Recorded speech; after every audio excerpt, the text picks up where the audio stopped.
Good Monday night, everyone, and welcome back. Our summertime sizzle has carried over now into early fall. Our tally of 90-degree days or warmer in Fargo is now at 29 after we hit 90 once again this afternoon. Well past what we saw last year, but still 10 days shy of tying the yearly record of 39 days back in 1988. Likely not going to tie that anymore this year. Right now here in Fargo, still a mild 72 degrees. Wind is out of the northeast at 7 miles per hour. 70 in Moorhead, 59 Grand Forks with clear skies. Wind out of the north at 5 miles per hour. We've had a stationary front in place. It's a front that is stationary, not moving one way or the other by too much. Ahead of this front, we've had a warm air mass today. That's where temperatures peaked in the 80s and low 90s, still in the 70s.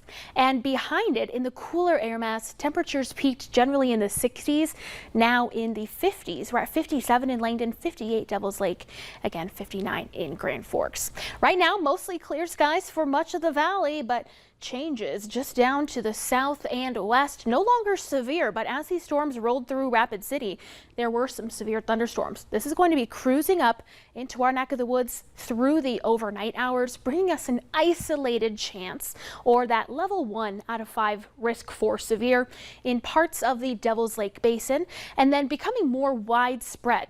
Those isolated strong to severe storm chances through the day tomorrow.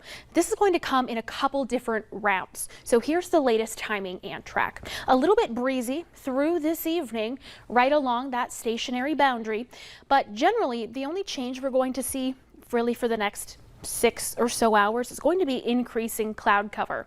Then here comes those showers and storms moving into northeastern North Dakota right before daybreak, but these may be stronger with quarter-size hail and 60-mile-per-hour wind gusts being the primary threats, though that risk is going to be quite low, though we may see some of those stronger storms.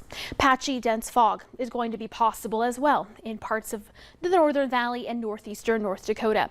Otherwise, temperatures heading towards tomorrow morning, generally in the 60s to near 70 degrees, so another warm start to our day. Round 1 is going to lift up into the Canada, lifting to the north and east, and then here comes round number 2, late morning into the early afternoon. This round 2, not expected to be strong to severe, but bringing a few rumbles of thunder, bringing some gusty wind as well.